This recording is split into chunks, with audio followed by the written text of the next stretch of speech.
All right, and I've got it started here. So, welcome, welcome. Um, Let me pull up my little thing here of what we were looking to do here. Um, I think it mainly looked like that you just wanted to kind of go over um, general mentality and also setting up a training plan, like a practice plan. It seemed like as far as Yeah. just sharpening your skills and overall improvement and such. Yeah, exactly. I think right now I've been kind of free form, and I'll just play people on net play or go to the local, and I haven't been focusing on much outside of just continuously playing to actually improve for a little while. So I think having more targeted goals and a plan will be helpful, and also, uh, I think going into I want to talk about tournament preparation with regards to mentality, like how I should be thinking about going into my tournament sets before I go into them. Because I think right now I kind of, uh, I've tried a few things, but I think that I haven't really found something that works. Or like for example, at Undertow, I played a lot of friendlies before the tournament, and I feel like that kind of psyched me out. Um, and that was something and then at the Arizona tournament where I did well, I actually wasn't playing that much before bracket. I kind of just did some tech skill practice before my sets, and then I didn't really play too much. And I found that that kind of worked better. So, and then also just like what I should be thinking about going into a set, like the kind of if I'm not playing well, focus on certain things that still allow me to win a set. Things Ok- like that. Okay. Yeah, that's a pretty comprehensive there. So I guess the first thing I would want to ask, because I think if I were to just lead with this, Yeah. I think in general about like tournament mentality, we can kind of benefit more from like a little bit of a back and forth discussion instead of me kind of telling you things. Yeah. Because I think getting a better perspective of like how your experience is in that kind of environment is a lot better for me just like kind of telling you what I particularly do and what I think you should do and stuff like that. Mhm. But then definitely going over like a regiment as far as training because I also think that generally being practiced and also having the confidence that you're like, okay, I came to this tournament, I had a really great game plan, like going into it and everything like that. I think that plays up to the confidence level as well, as far as like the Yeah. mentality side of it. Um, I guess the first thing I would ask is, as far as your overall mentality with just a little bit more detail, like what kind of things have we done to approach the environment of competing where we're a little bit more confident or uh, have seen some success in the past. Okay. So as far as success goes, I think honestly it's been difficult since I people often talk about the balance between, caring too much and not caring at all. So I've, experienced both ends, and both of them were kind of unable to get me in the mood of playing. But I have noticed that uh, if I am pretty practiced tech skill wise before, like I said, that's going to help. If I if I have kind of some idea of how to approach my players, the players that I'm going to be playing in the bracket, that's helped. Like for example, before Arizona, I spent a lot of time looking over, how to deal with Cloudburst, how to deal with Kais, players who I knew that I had chances to play Saber as well. Um, and so, even for me, just like knowing the bracket kind of beforehand, which was something I couldn't do at Undertow, unfortunately. Um, but it did give me confidence, even though I may have lost to the Cloudburst. I took a game and had a fairly close set. I was able to beat Kais and Saber. And I just overall felt prepared by looking at the bracket and practicing specific things that I knew for those matchups. So that's given me success. Other than that, I'd say being able to kind of just refocus in on what's going on rather than how I'm emotionally feeling about the set has been something that is very difficult for me to do, but the times I have been successful have been like, for example, when I was playing Kais and I was down 2-0, I wasn't feeling necessarily like too emotional about the set. I was kind of just like, okay, well, he's doing, overshoot grab, and I need to watch out for that more. And I was able to kind of focus just on one or two things during the game to focus on, and it took away kind of any nerves or distractions, like emotionally, that would happen. But I do think that the biggest downfall for me is kind of the emotions coming in, um, where I'm like, oh, I feel like I'm gonna lose, or things like that. So if I usually have things in the game that I can refocus on during the set, uh, it's usually pretty helpful. I think those are like three things we can start from. Being kind of properly tech skill practice. Um, the I forget what I said second. Oh yeah, being able to prepare like beforehand for a certain bracket or matchups or things like that. And then also kind of having things during my sets to refocus in on. Those all kind of give me confidence since it kind of makes me feel prepared. And then also, the last one, when I'm in an actual match, I have a few things where, even if I start thinking elsewhere, I can refocus in on those things. Okay. Um, that's pretty good info there. I'm just like writing up like kind of notes and questions that I want to follow up with because I'm still getting a little bit Yeah. more background and such, Yeah, yeah, based yeah. on some specifics that you're saying here because I want to kind of get more details on those. Um, when it comes to your general success, and this can be like in life as well, but if Mhm. we're talking about your measurable success in Smash, how do we as Suvir measure success for ourselves? What is the, kind of objective, measurement from your perspective where you're seeing improvements in your game planning, your overall play, and then particularly since we're going into more of the, you know, mental aspect of play, like Yeah. where do we generally say like, okay, this is a measurable thing to improve upon? How exactly do we, gauge that for yourself? Yeah, so I think that in general, when I'm playing and I'm going to tournaments, uh the kind of way that I view my success is based on uh it's kind of hard.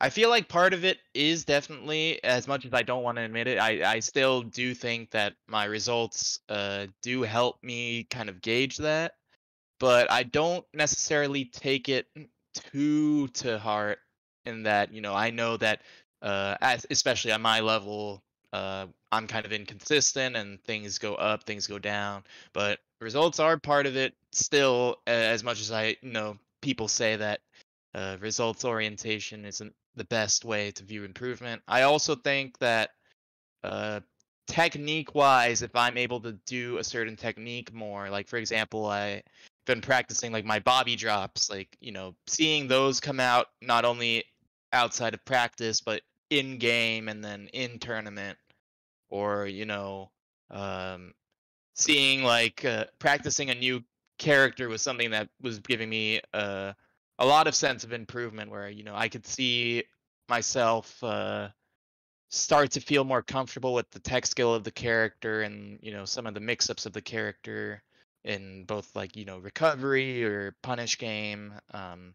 So like I started learning Zero Suit Samus, and so that was something where uh, I was able to see, stronger punish options, stronger recovery, like, come pretty quickly, since I wasn't uh it. it wasn't like I was trying to take her from zero to hero. It was like I already played the character a little bit, but um other than that, I think seeing myself overcome uh, situations that I previously thought, there's maybe no answer to. Like for example, um, when I used to have a lot of issues with people camping in the corner, like dash dancing in the corner, which I still have some issues with, but like I've learned how to use like my needles and things like that to kind of deal with it better, or what my mix-ups out of the corner should be rather than originally I used to have a really bad roll in habit. So I've learned like using my full hop needles or short hop fair auto cancel, like, or like kind of just dash dancing myself a little bit or going to the platform, things like that, like starting to find these answers to situations is like kind of the main way I see improvement, where it's like I think in general I'm a pretty logical thinker, um and I'm a computer scientist, so it kind of comes with that. And so the way I view the game is kind of like there's a bunch of these problems that I have to take care of, and I'm not always going to have a set response to each, but if I can at least understand what the problem is and what some responses to the problem are too, then maybe, because there's always going to be different factors going into like what option you should choose. But if I can at least understand what my options are, and then I can at least pick something. But when I don't know what the options are, then I'm like, oh well, this feels really really hard to me. Like I'm Okay. not as creative in the moment. I'm more creative kind of outside, and so a lot of the improvement for me has been like, sometimes I'll be playing with like Brian and Sosa, and they'll be like, "Why don't you ever do this?" And then like from that point onwards, I just started doing that. They're like, "See, you're doing so much better already," you know. But like I couldn't think of that on my own because I'm like just focusing on whatever I'm doing. That never came to my mind. But outside the game, like things that like if I can think of them either outside the game or someone tells them to me or things like that, like I usually understand it pretty quick and it makes sense to me. It's just sometimes coming up with the options is difficult.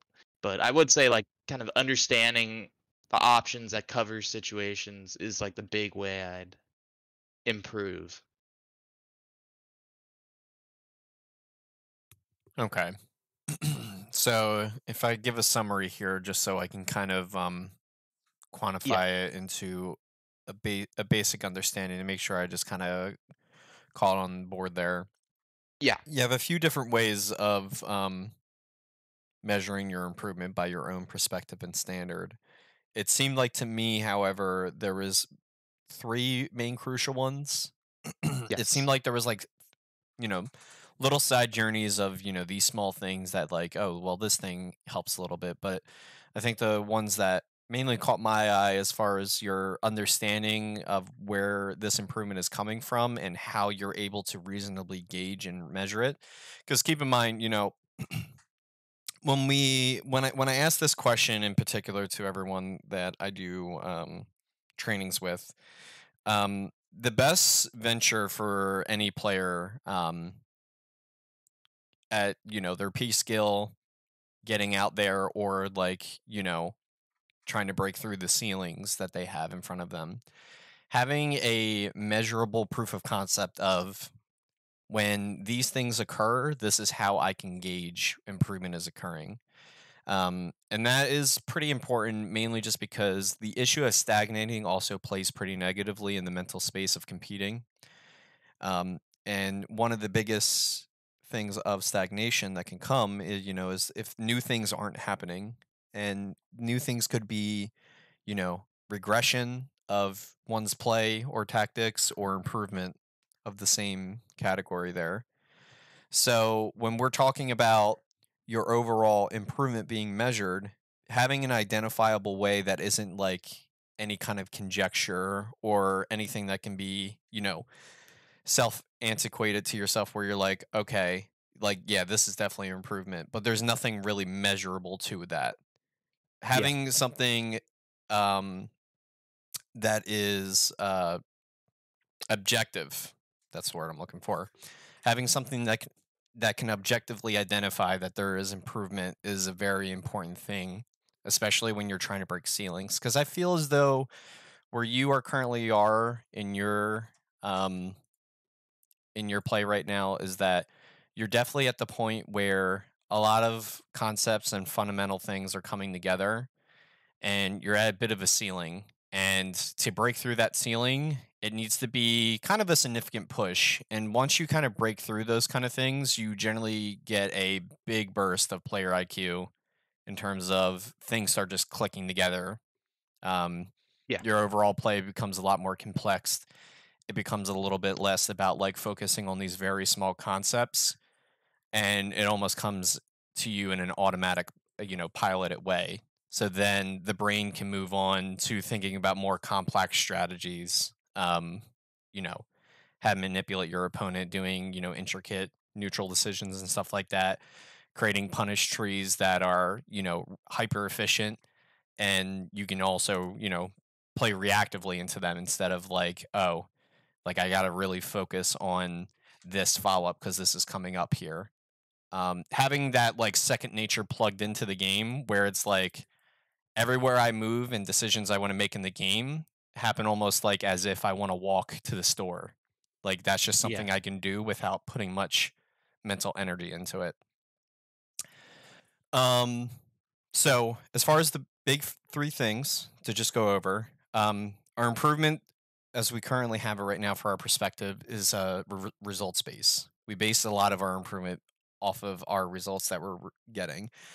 And the way it sounds like is that this doesn't inherently mean a bracket situation. This also seems to mean any kind of like technical improvement or more robust ways that we're able to play in pressured situations, either a series friendly or a bracket match. Um, the second thing is a little bit more into that technicality and just more flexing of how much we can really do in our play, especially in a pressured situation like a bracket match. Certain movement mix ups or just applying new options in situations where our back is against the wall and being able to execute these things. Um, Yes.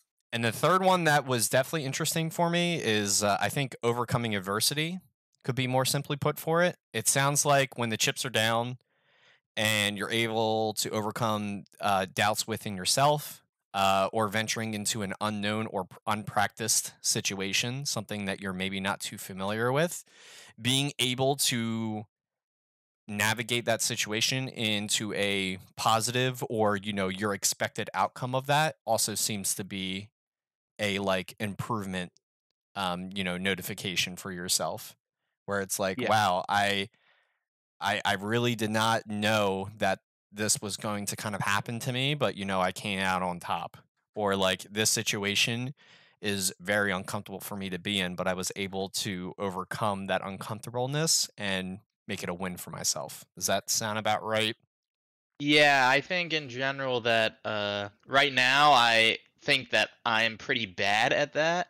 And so bad at doing that kind of like in the moment or like on my own, but like uh it's something that I've gotten a bit better at. And I've actually seen that, you know, usually if someone helps me like with analysis or if, somehow I was pretty creative with my gameplay, then that's been like one area where I've it helps me solve things that I was super uncomfortable with before, and now I've become way more comfortable with. So I think like that's like definitely a good way to put it is like taking adversity in situations that I don't understand and finding ways through them. Yeah, that definitely makes a lot of sense. So let's go a little bit more into bracket preparation. And there's a lot of things that are always said about stuff like this, and you have a lot of different fields and things that talk about. You have people that say like, don't try too hard in bracket. Um, you know, try your hardest, or like have that mental like thought of like, don't try hard so hard, or try your hardest in bracket as far as the mental game part of it.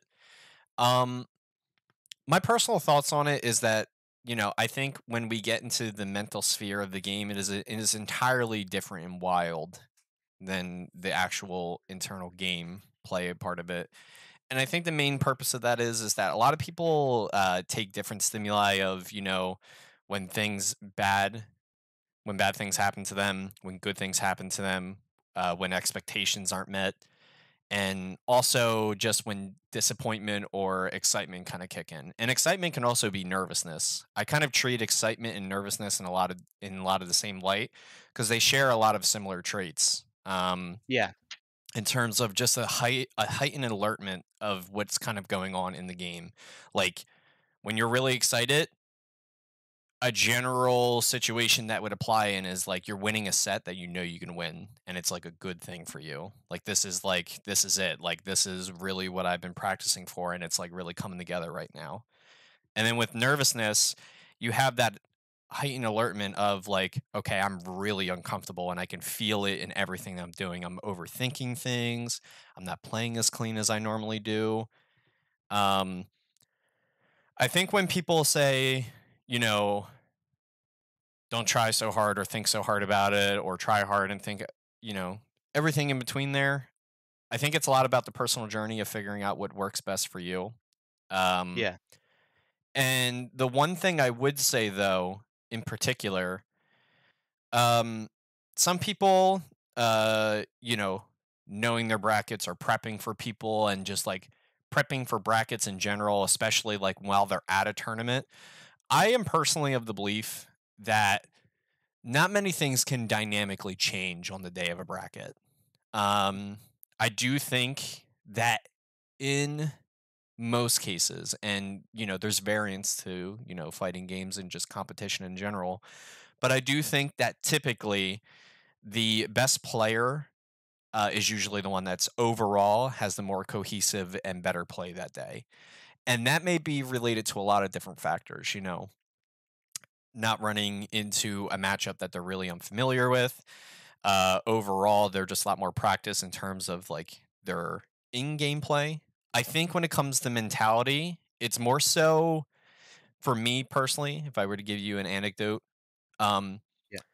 I generally don't hold myself to such a high standard where if I feel like I'm playing bad a certain day, um, that like things are going wrong, I need to warm up more. I need to play more friendlies and everything like that.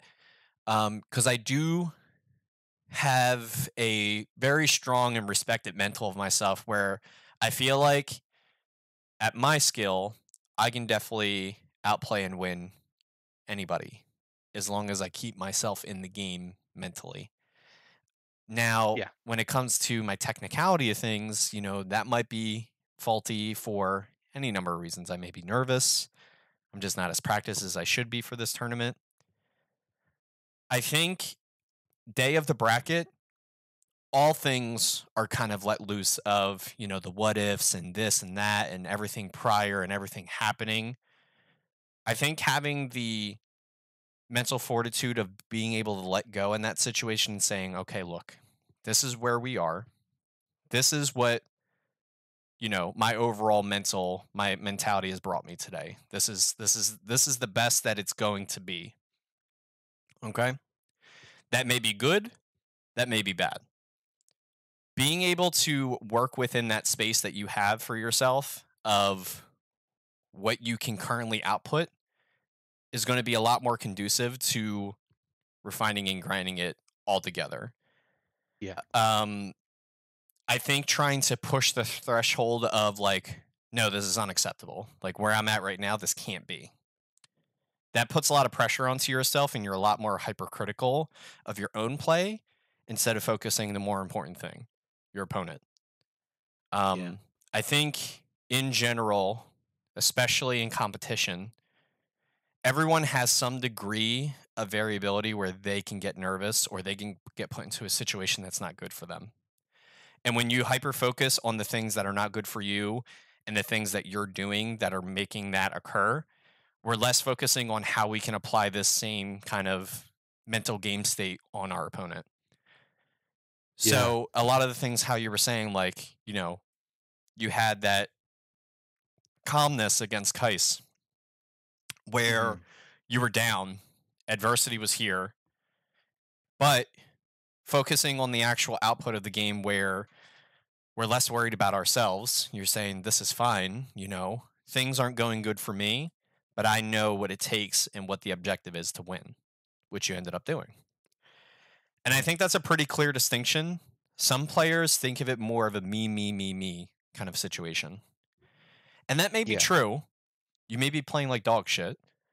You may be playing the worst you ever had. You may be in a bad mental space. But re aiming and focusing your attention to the fact that at the end of the day, the person who loses is not going to be the person who loses to themselves. They lose to their opponent. And that may be a different definition for you in some cases. That's how I personally feel about it. I think if you're able to keep yourself in the game to beat your opponent and not beat yourself up, you'll put yourself in a better opportunity to be successful, especially when Yeah. things aren't going your way. Because statistically, they just can't really. They can't really go your way. You have to think about the people that have played this game, Smash in general, and think about the people who have been successful. And just think about those people for a moment. So you have a lot of different people, in particular in Melee. Armada. Not even Yeah. Armada, because I'll actually get to that. Okay. You have your people like SFAT. You have your people like Wizrobe. You have your people like PPU. Yeah. These people have all seen competitive success that would be considered among the grand population. Now, have they made it to where they want to be? Maybe not. Maybe they have. For me, I wanted to be the best in the world. My expectations of what I wanted to be when I was playing in Melee started gauging down more to top 10. And then towards the end of my career, my expectations of where I wanted to be kind of fell right flat on where I ended up stopping. Mhm.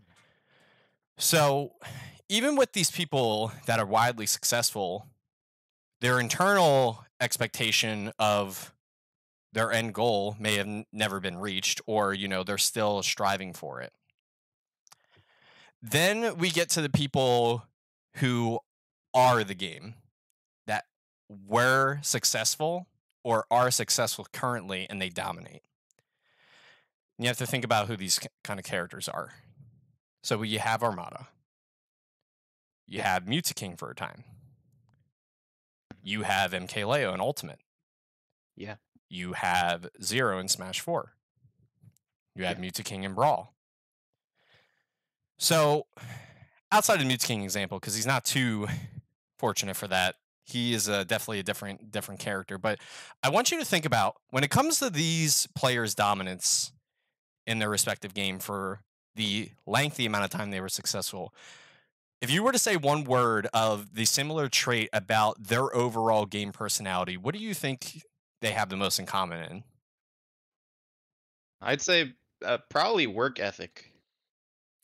So work ethic is definitely there, but as far as the actual mental, because I Uh feel huh. as though work ethic, you can definitely need a strong mental for that, but a lot of that is a very more mechanical way of Yeah. getting Yeah. Yeah. getting to that point.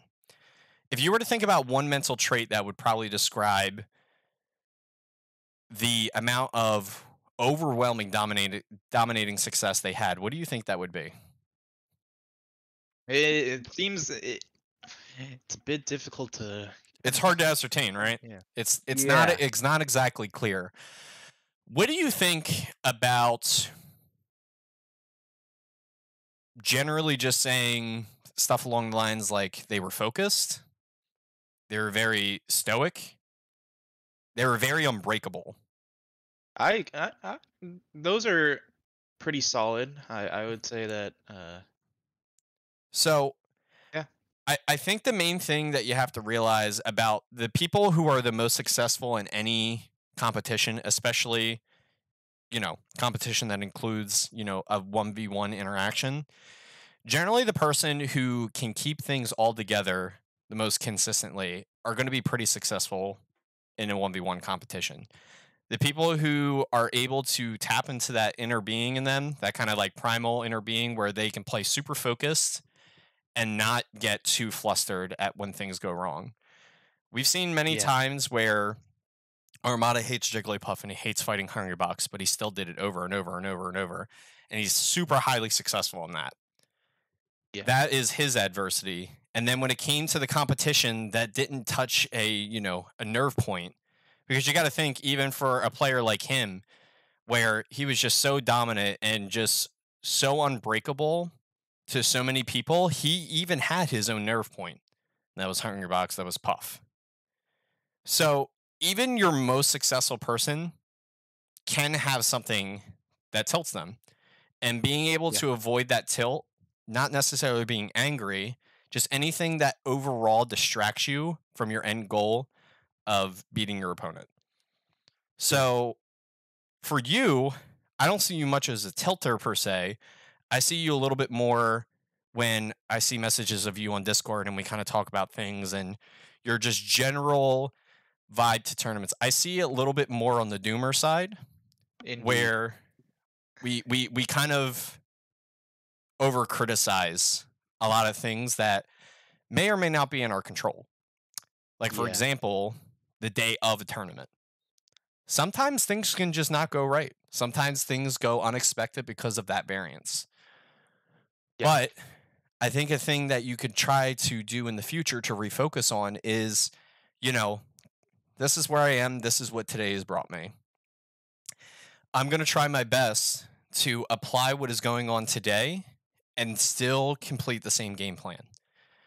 Yeah. What is happening in front of me and what is my opponent giving or allowing me to do to overcome them and beat them in a set? Because no matter the skill level, no matter the difference in that case, there's always that something.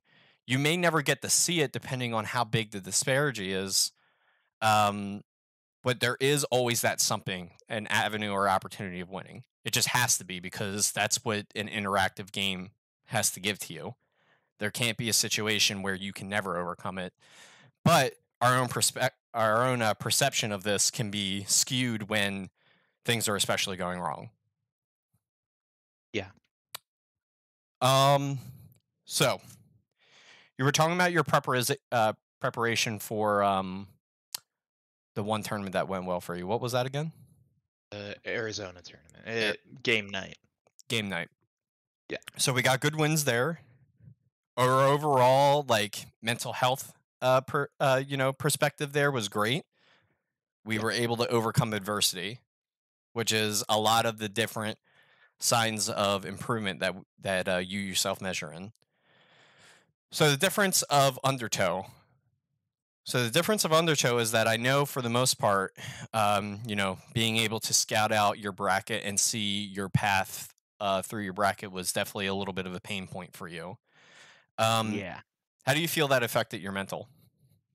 Um, I in general, uh, so it was weird. I felt like I was playing well the day before brackets started, and I was playing friendlies with people who did pretty well in the tournament, like Comb and Jags, and even with like people that beat me in the bracket, like Che, and I was doing well to the point where I was like, okay, I'm playing well today, on that day, and then I got to the next day, and I felt like I was playing pretty well in doubles as well, and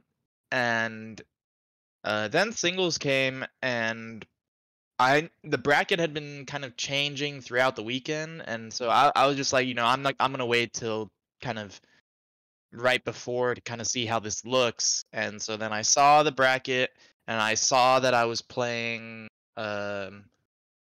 my round one, I believe, was a Mario player, and then my round two was Samantha, who I ended up losing to.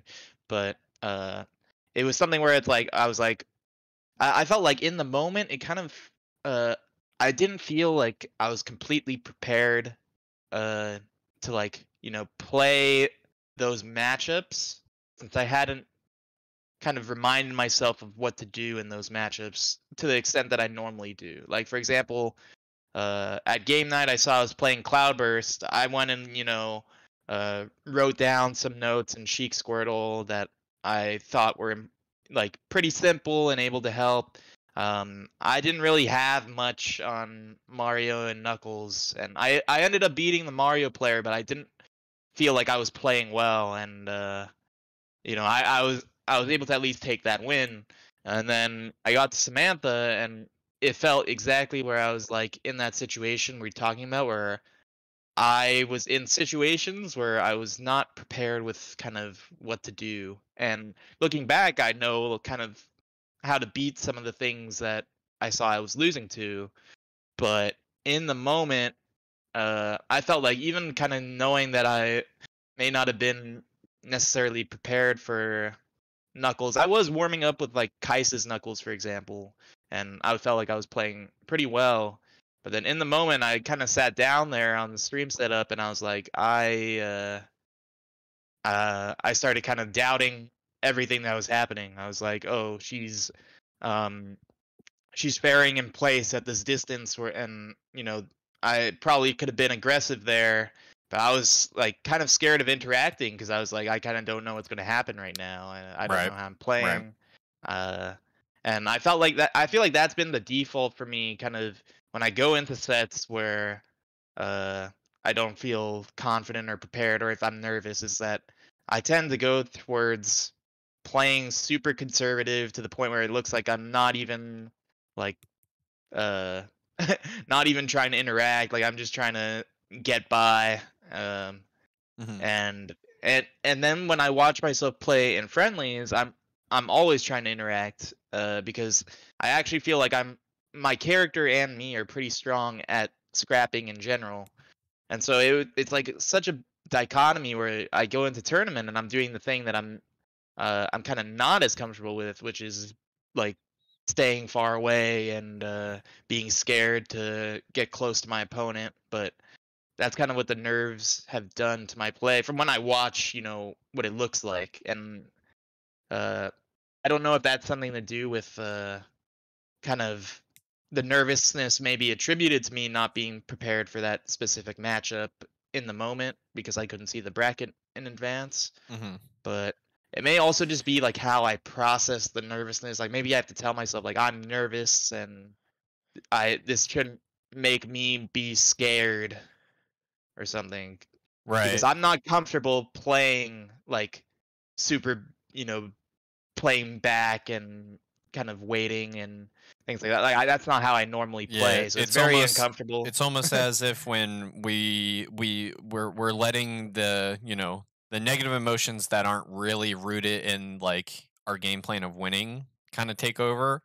We get put Yeah, into a space that we're not normally navigating from. So we get put into a lot of different scenarios, especially if that is what is like overriding our general play. We get put uh-huh. into a lot of different scenarios that like we don't really know how to play in. Does that kind of make sense? Yeah, That sounds like exactly. it sounds like the nervousness pretty much puts a limiter of like not letting you play in your natural form, and it's like kind of influencing the way you want to base your game as far as like a start of a set. Now, I will say Exactly.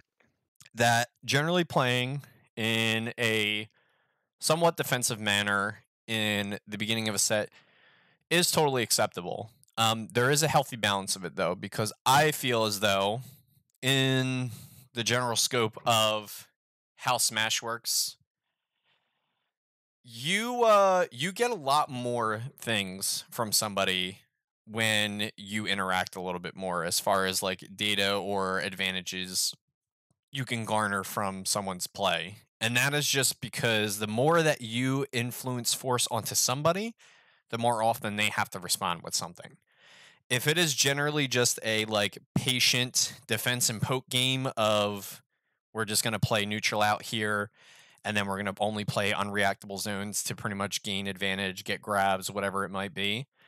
You can only learn Yeah, so much from that. You can learn a lot of the macro game with somebody, but you won't learn are they a big roller? Are they a big jumper?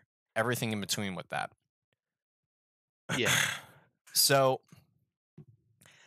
I think the main thing to keep in mind for you is that What it sounds like is that you're successful when you're in your natural play, which is kind of like a duh obvious. But Yeah. sometimes you need that mental affirmation, that confirmation in your head to be like, okay, I am nervous. This is known. Let's just get it out the way. Let's not just ignore the nerves. Let's address it because in the past or right now, nerves are dictating the way I want to play. And that is something I probably can't outright avoid, but we can at least make an acknowledgement of it so we can try to make an attempt to bring ourselves from the far end of the needle back to the center as close as possible. Because that's where we want to be. That's where we can make decisions and we can play. Yeah. So I think in the future for you in positions like that, what would be a decent approach is making that acknowledgement of it. Because I feel a lot of the time when people get nervous, they choose to try to suppress it or ignore it. And that manifests or bubbles up into more nervousness and things, especially if things don't go right for you. I think when things go wrong, all that suppression that you're doing is just welding up and then it's just going to explode. And that's where we get into like tilt. That's when we get into hyper nervousness where we just really cannot do anything. And at that point, that is distracting us from our objective to focus on beating our opponent. What is our opponent doing? The opportunities they're giving us for us to gain advantages and win. I think that's Yeah. a very important lesson that we'll kind of take home with this is that we want to be in the situation where we can be in the driver's seat as much as possible.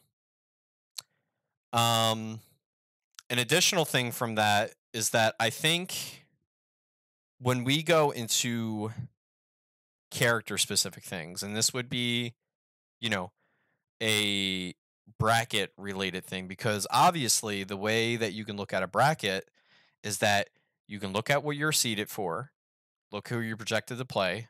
Things can change, but they probably won't. And let's say we go into a matchup that we're not necessarily scouted out for that tournament. Let's say we're practicing really hard for X and we instead get Y. A nice thing to always kind of confirm and know is that if you, at your current point, kind of know what your character does across all matchups, there is a general plan outside of extremes, especially if you're playing Sheik, like Ice Climbers, for example. You can't really grab them. Personally, I Yeah. would say with Sheik, the game state you want to be in is in grab Yes. across the cast.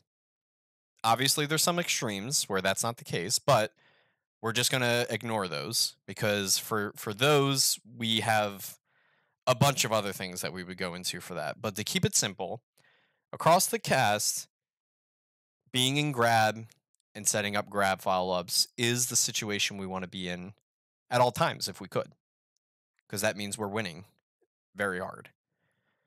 So we look at things like this where we're like, okay, my objective is the grab. I want to be in grab as often as possible. My opponent is Knuckles. What is Knuckles' objective? If we were to just kind of splice it down to something basic, what is Knuckles generally also trying to do? Knuckles has good ground speed, good air speed, good spaced aerials, fast Yeah. normals, but he also has Good a grab godlike points. grab as well. Yes. So it sounds like that with all these that can go into grab, it sounds like grab is also Knuckles' objective. All right. So you guys are competing for the same space in this case where Sheik and Knuckles want to be grabbing. You have to be grounded, you have to be close to your opponent to get a grab. So Yes. we try to think of, well, what does Sheik do to heighten the success rate that she can get grabs? She does a lot of setups and mix-ups with needles, crouch canceling, boost grabbing in unreactable ranges, getting knockdowns into tech chase, things of that nature, right? Yes. Knuckles uses his really fast grounded normals to get knockdowns and pop-ups, and he also uses glide and such for, getting around crouch canceling or burst moving into the corner onto his opponent when they're not expecting, getting them the shield, all that good stuff, right? Mhm. And then with every matchup, I always kind of consider it in a way. It's a lot of the stuff is kind of the same for every character, unless they have really unique moves, which Knuckles in this case would. I always consider the X factor of that character in this matchup. If we were to think traditionally of like, okay, how do I think this matchup plays out? I know enough about both characters. I should know the most about mine. And Yeah. I should know enough to educated guess what's the X factor that Knuckles presents to this matchup that would be, in general, the thing I want to avoid the most. So if you were to say yourself, what do you think is the X factor tactic, move, etc. setup that you think Knuckles would use to try to get to his goal of what again? Getting a grab. Getting a grab. So his goal is to grab. Generally, a lot of characters will have similar moves, but Knuckles in this case would be one that I think has a more unique move to be more hyper focused on. What do you think is his X factor in this matchup, and probably other matchups as well, to meet successfully to that goal of grabbing? Um, let's see. So, so you're saying like what would be something that is character specific So, to what Knuckles? is, and it can be character specific in some matchups, but those would be a lot of those polarized matchups where, like, for example, a polarized matchup in that case would be, with Kirby against Sheik. Kirby Yeah. spams crouch a lot, particularly against Sheik, because that shuts grab offline. And as we Yeah. know, Sheik's goal in almost every matchup, outside of the polarizing ones, is to grab, because that's her most rewarding game state. So, for Knuckles, what is his most common? Not common, actually. Let me take that away because it can be depending on a player preference and stuff like that. Because obviously, you have a lot of different kind of character archetypes for certain people. You have Ike players that quick draw a lot, and you have Ike players that don't. Yeah. So, and I think you and I would agree, easy identifiable. Quick draw is Ike's X Factor move, without a doubt. Yeah. It does everything. It gets him into grab, which is also his game plan. It gets him into his unreactable mix-ups where he gets knocked down with quick draw attack, all that stuff, right? Yeah. So, Knuckles' most rewarding tactic, setup, move, situation, what would that X Factor move be or general tactic? What is Knuckles trying to do to get to his goal of grab in the strongest way possible? It depends on the Nook. I'd say probably gliding in is some of the common stuff that I see. Is that people like to glide in, Yep. do aerial, force you to do something about that, and then play the situation after. Yep. So in this case, a lot of people would have different perspectives. If you ask me, I would agree with you. I think glide, the overall presence of glide being used, and it's not even necessarily like glide in, hit, then grab. We're thinking about what do you have to play around the most with Knuckles? That's like the X factor. That is the move that Yeah. influences the entire matchup. Yes. Obviously, against Sheik, you're trying to play around grab as much as possible. That is her winning game state. That is her X factor. Getting situations with grab, boost grab, dash attack, knockdowns. She's looking for all these kind of situations to eventually, the overall goal, get a grab. Knuckles also wants to grab because of his crack combo game, and it's particularly skewed against Sheik because I feel as though that's a pretty good matchup for Knuckles. But Knuckles can, of course, just run up grab on cooldown an entire set. That doesn't work. So Yeah. when you introduce glide as the overall mix up or your basis of how you can influence your opponent to play, then things like run up grab, glide and aerial attack grab, all these other things start becoming a lot more available to use. So that is kind of a basic way I would say that you can think about when you approach into a matchup and you're like, okay, I'm either not really practicing this or this isn't one of the matchups that I know like the back of my hand, right? A lot of those matchups where you're practice, and especially the ones you know like the back of your hand, you don't need much mental thought into it. You just kind of play it, just once again, like it's a second nature thing. But when we run into unfamiliarity, um, and we start getting pigeonholed into a mindset where we want to play defensive, which at least what we're identifying for yourself is not where you want to be. You want to be able to Yeah. play your natural state of, I like to interact. And I think that's fine.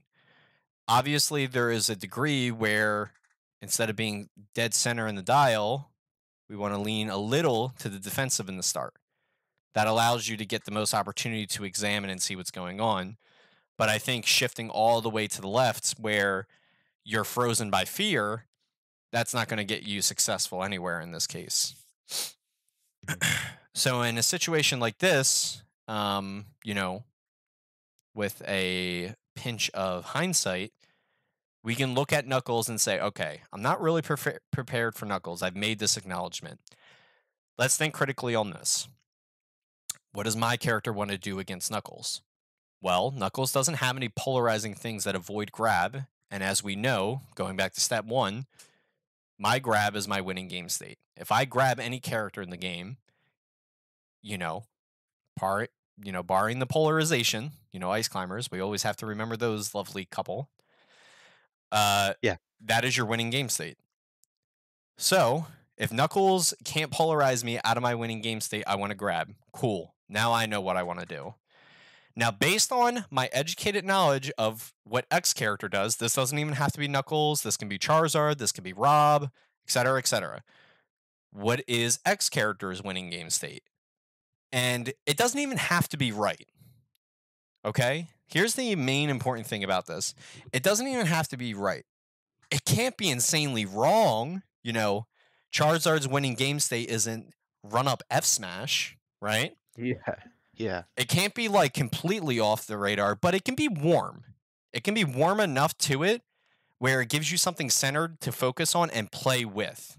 Because I think when we're less in our head and we have a focused goal on what to play around and craft a game plan around that, I think that might keep you a little bit more out of the headspace of being nervous or, getting ourselves into a situation where we're thinking, oh, I'm doubting myself in this situation. I'm venturing into an unknown position or I'm unpracticed in this situation. When you give yourself this mental prep of, okay, my best educated guess is that X character generally is looking for this kind of game state. That will Yeah. give you something where it's like, okay, so that's what they want. How do I avoid that game state? And in general, we can usually say playing defensive in some sort of way, fade back aerial, yada, yada, yada, right? Um, what you can typically do, with those warm ups that you were doing with Kais, for example, right? Yeah. Let's say we figured it out. Let's say it was Glide. We're like, okay, Glide is omnipresent in this matchup. I have to recognize that Glide is an option because it is so rewarding to get Knuckles into grab. It also kind of skips neutral in a lot of traditional ways. So it is a very X factored centered option for Knuckles to use. That doesn't mean the Knuckles Yeah. is going to use it on cooldown, right? And it doesn't Yeah. even mean the Knuckles will use it at all, but that is what we'll base our play off of. And then we'll adjust. If things start to be more or less true based on our initial observation, that's what we can focus on in the set. Instead of thinking about what we're not practiced for, we can be more Yeah. observational of what we're losing to. Does that make sense? Yeah. Because if we're going into it with zero knowledge, zero prediction, there might be like 30 different things that you think are the problem, but they're not actually the problem. You might be thinking, oh, I'm getting hit by jab one when the actual problem is that this character's dumb fast and I tried to boost grab it in the corner and they avoided it. Yeah. So when you have that pinpointed focus of this is what I need to craft my game plan around, in those practice, friendlies or whatever with like Kaiser or something like that, you could have been like, okay, I want to do like some short hop bears in neutral at these mid ranges that would generally call out a glide timing. I want to do this, this, and that. I want to CC in these ranges blatantly to play around glide and air. Then I want to grab it. Then I want to down smash it if they're at knockdown percents, et cetera, et cetera, et cetera. So all these ideas and thoughts just start coming into it quickly. Yeah. So that's the main thing that I would tell you to focus on in your unknown situations, your unpracticed ones, your unpracticed matchups when it comes bracket day, bracket time. Yeah. What is my goal? For you, barring polarization, grab. That's your winning game state. What is my opponent's winning game state? Your best educational guess. Don't overthink it. It doesn't need to be anything extravagantly complex. I just told you have to fucking grab. That's it. That Yeah. doesn't have to be complex. Obviously, Sheik's best game state is our grab. So pick something that you feel is the most winning part about that character. You're playing Mars Sheik. What do you think Mars is? It's not grab. He doesn't get true confirms off his grab. Above.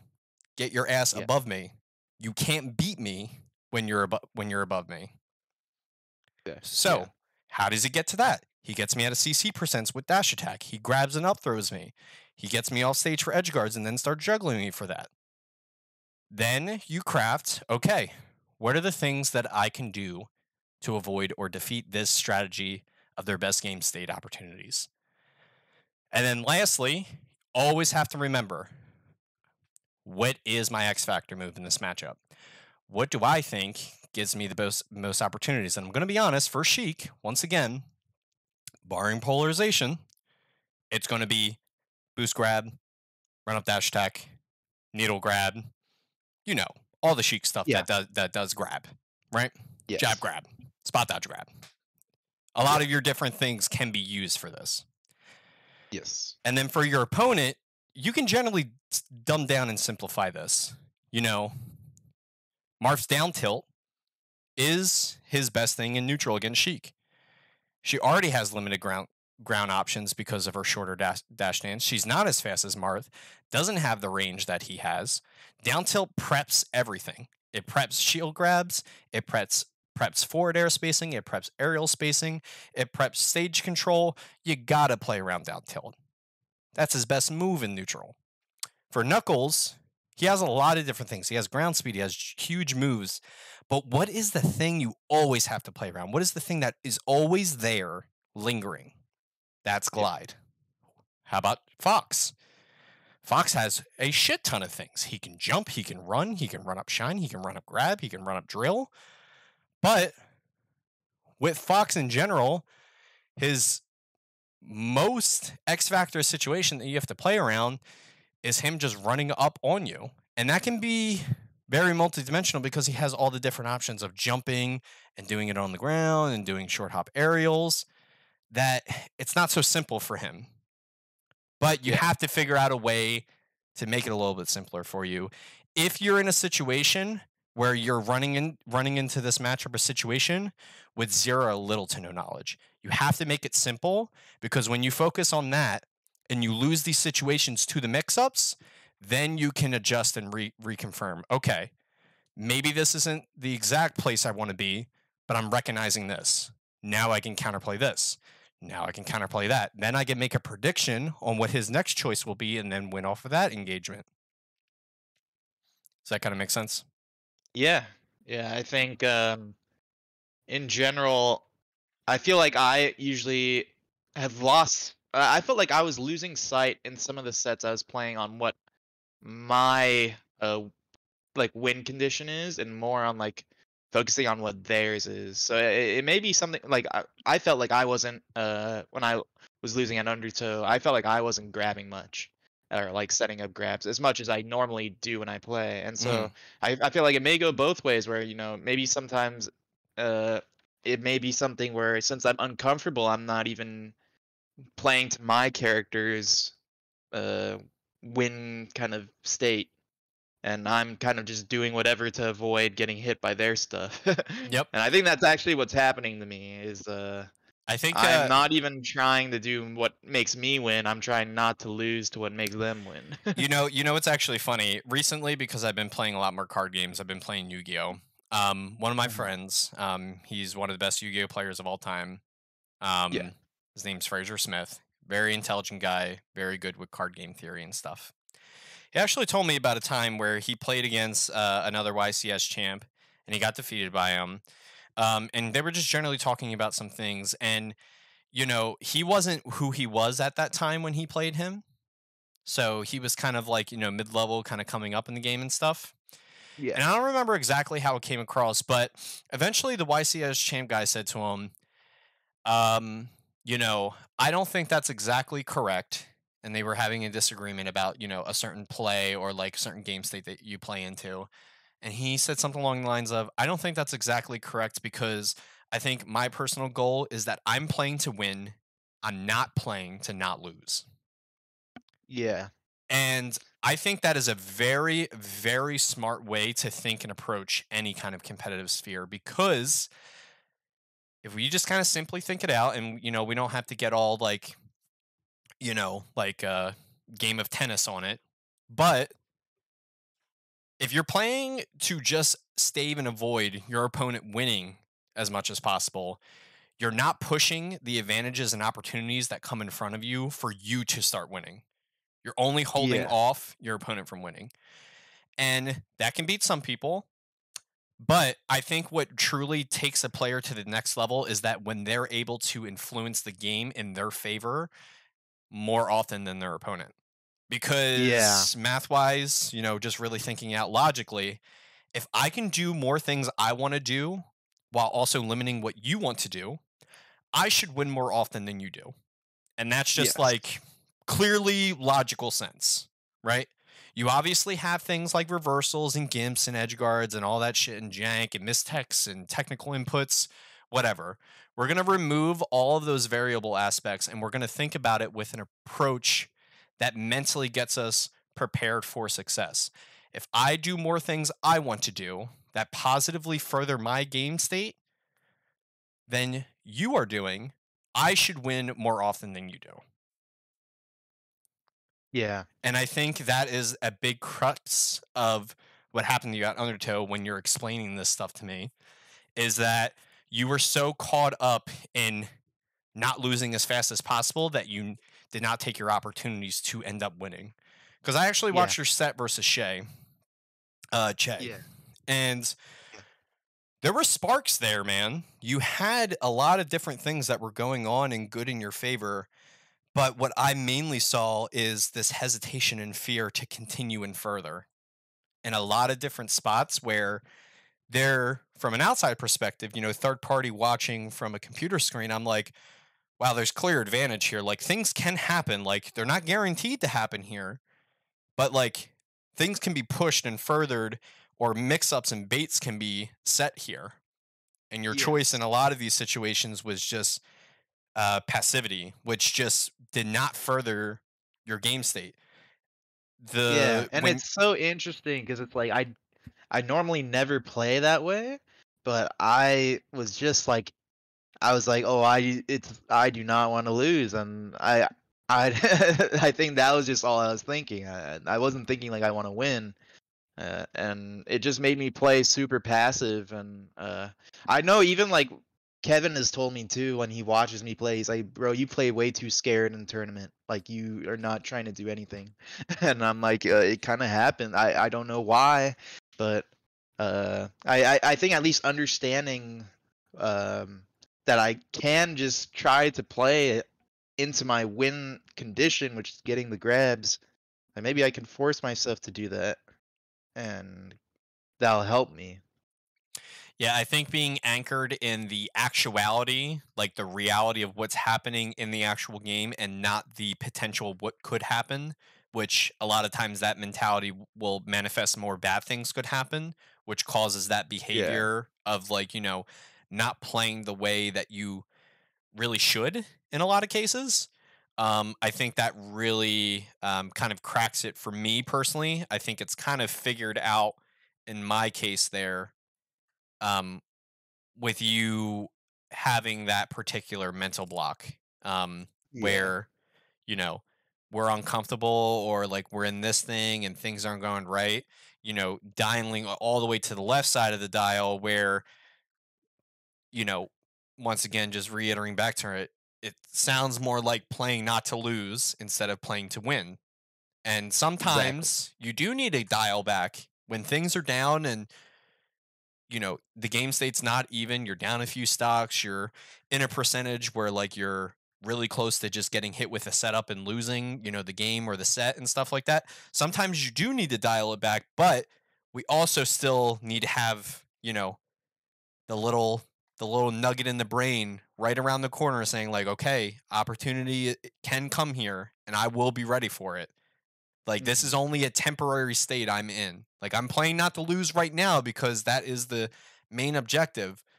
But that little inclination is right around the corner, and the moment it strikes, you got to snap right at it. Yeah. Yeah, I think especially like I felt like I was going into the sets more like, oh, I don't want to lose rather than, thinking about winning them. And that made me start the sets rather than like how you're saying, pick like the moments where you kind of play that way.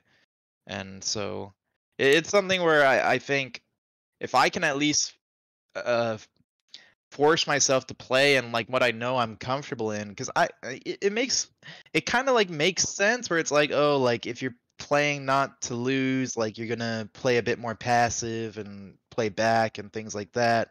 But Which then I isn't it's like inherently the issue in this case. yeah. What the issue actually arises from it is that I think when players are super geared into that mindset of playing passive in a lot of these situations based out of an emotional response like fear, that's when we get Mhm. into a situation where we are less making smart player IQ decisions of this is when the game state's time it's time for it to flip in my favor. It's no longer neutral where like both players can garner an advantage in some way, whether it be small like stage positioning or a small poke that does damage but doesn't actually open up an engagement.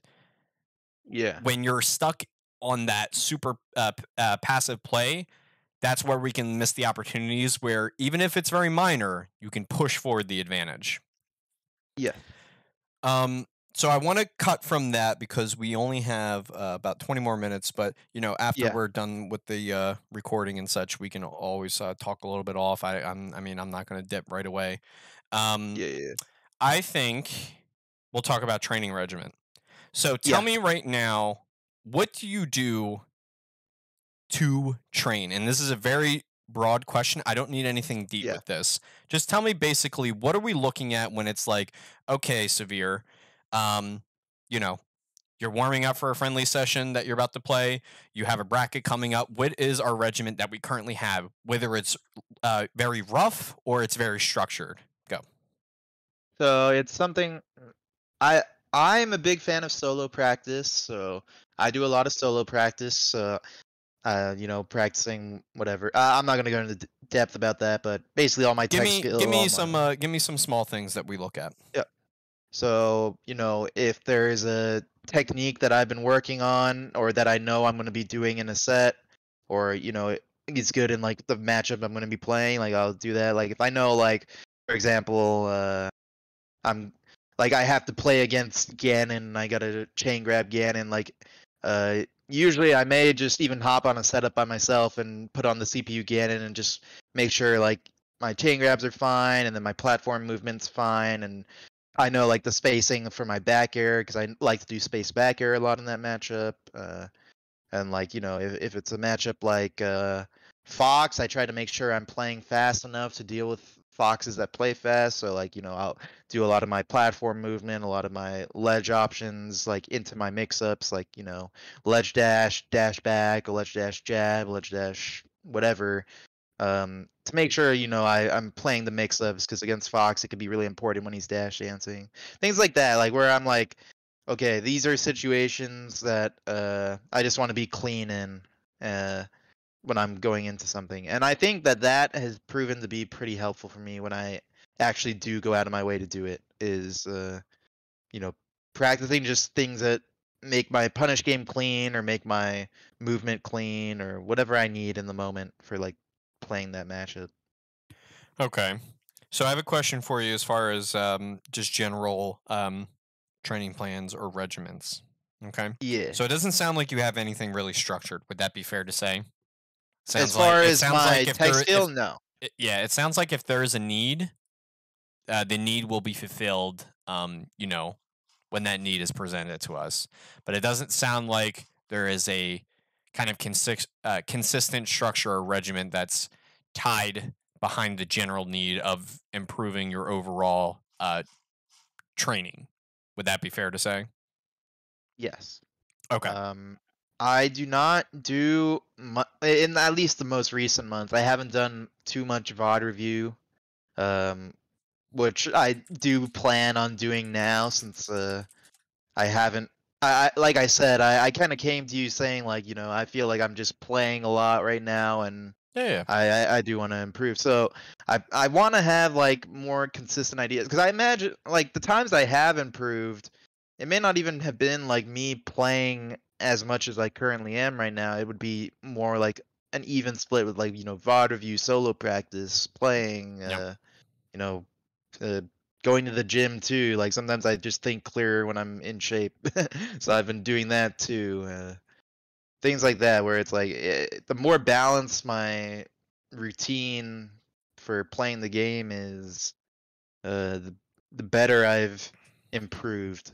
Okay. So um and I feel like I haven't I definitely just in the past few months geared towards pretty much just playing and not analyzing much. And my solo practice isn't even targeted like we said. It's kind of just like, oh, I'll just do some things that I think are good in the moment, but nothing like, oh, I really want to practice this or whatever, Yep. like things like that. So here's what I did when I did a lot of coaching for Swedish Delight years ago.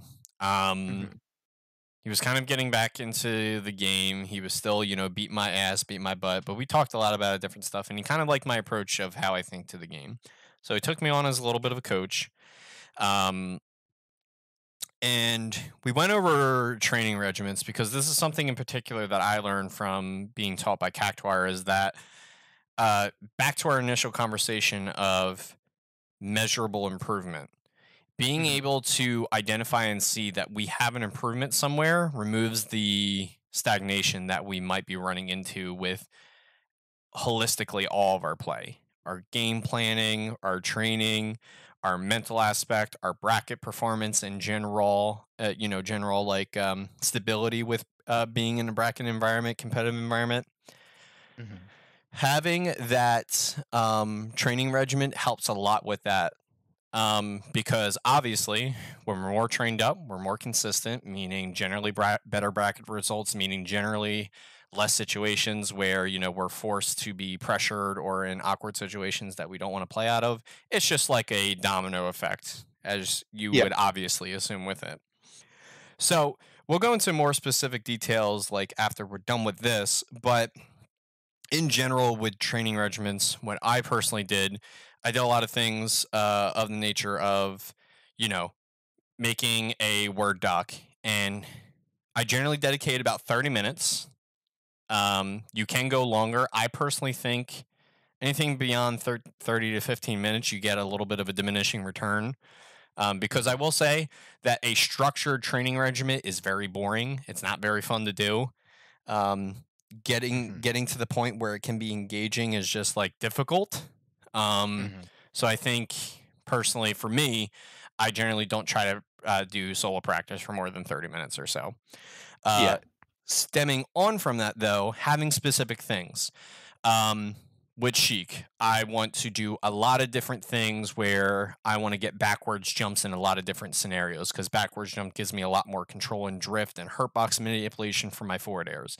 So I want to practice doing walk forward, backwards jump for about 2 minutes, 3 minutes, whatever it is. Walk forward, walk back and forth across like FD or something, and backwards jump. Uh, Walk forward for a little bit, then backwards jump. Walk midway, backwards jump. Walk long, backwards jump. Go to the other side, do the same routine. do that for a designated amount of time. Then we do other things where we do dash forward, shield stop, backwards jump, dash forward, shield stop at mid range, at long range, at short range, at different timings and intervals. Maybe perform a wave dash before. Adding all these different steps and layers where we start all of our training with maybe our most complex choices of what we can do, all this different movement or move choices. We take them at the elementary level. You Yeah. want to F tilt out of a wave dash. We practice the wave dash. We get the length wave dash that we like. We do wave dash back for 2 to 3 minutes in a row. Only that. And we make a focused attempt to make sure we're getting the wave dashes that we want. Yeah. Then we throw in the F tilt. Or you can even take it a step more elementary. Once you get the wave dash, you input the walk motion. You do a little walk, you do a long walk, you do a mid walk, you do double wave dash straight down, then wave dash back, walk. Then you go into the F tilts, combine different timings, wave dash lengths. Then we also combine different amount of walking we want to do out of the wave dash into an F tilt. Making sure that these timings and these movements and our choices of when we want to actually actuate in the game is accurate to what our decision making is. A lot of time when someone does an input, right? You always like see, situations with somebody, they're like, oh man, I shielded instead of grabbed when I hit the Z button or something like that. You know, Yeah. that isn't controller problems. That isn't anything like that. That's not being practiced. That's not understanding where your character is in the space of the game itself.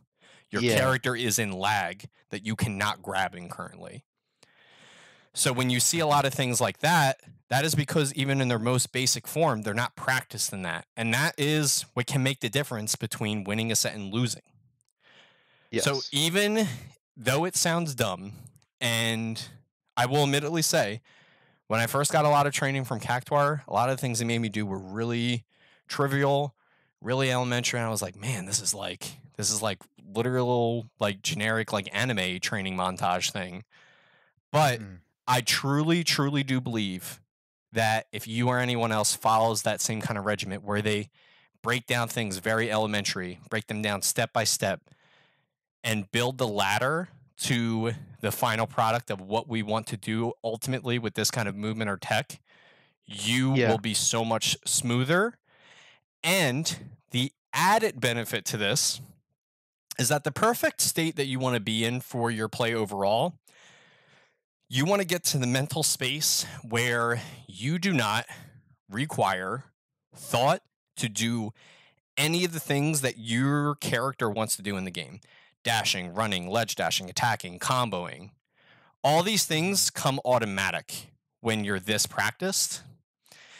Yeah. And it gives you the added benefit where you can focus all mental fortitude and energy to how do we tweak and, change these things for a human opponent? How do we change our combo trees to get the most amount of damage? How do we play neutral in a very, elusive and mix up heavy way? How do we overwhelm our opponent with the most clean movement? How do we defensively navigate against an aggressive opponent? When you can get all these systems and moves and just general character mobility automatic, it gives you the added benefit where you can let go of that mental pressure of having to think about these sort of things. And instead of thinking about the actual mechanicalness of it, you can think about the mental part of it, which will make you a stronger player, undoubtedly. Yeah. Obviously, you're benefited enough where you know how to walk, talk, hold two things in your arm at the same time, maybe even kick like a soccer ball on the ground, and you could probably still hold, a decent conversation. Yeah. These things are automatic because you've spent your whole life, being a human and doing these things. When you're trying to influence and change things in a virtual game, if you're not fully plugged into it, a lot of your things, even your basic, choices, like as far as a practicality standpoint, like a weight dash Yeah. back or a walk can be difficult if you have to think about it. Like you have to put real mental energy into it. Yeah. So being able to get past that point is the main objective with practice. Yeah. And I think that's a lot of things that people don't think about. They don't really have a goal with their practice. They just want to say, like, oh, I just want to be cleaner. Like, that doesn't mean anything. Like, of course, everyone wants to be cleaner. I think the most important goal to have for wanting to practice and have a structured training plan, making all the movements and needs and, you know, inputs that you do in the game for your character and what you can influence and do in it as automatic as possible so you can add more complexity to the mental part of why we do these things Yeah. with ease, because then you can focus 100%, let's be reasonable, like 80% into that. You still have that 20 where you still kind of have to give it a little thought, but it's not as taxing as, like, let's say 50-50. Yeah, yeah, yeah. And I think you can understand what I mean by that. um, when you see those players that have to try really hard to maintain that kind of state of Yeah. doing complex things and also having to think about their technical and mechanical things at that level at the same time. So you see a lot of players that aren't able to do those things on an autopilot or automatic function. You see those players play a very more dumbed down and limited way of playing. Yeah. Does that make sense? Yeah, absolutely. All right. Well, we've kind of reached a little bit of the end of this. The last thing I Yeah. would want to ask you is that if you have any kind of last finaling questions about literally anything that we talked about, we can kind of go over it a little bit. Yeah, so I guess as far as like the training regiment goes for my solo practice, um,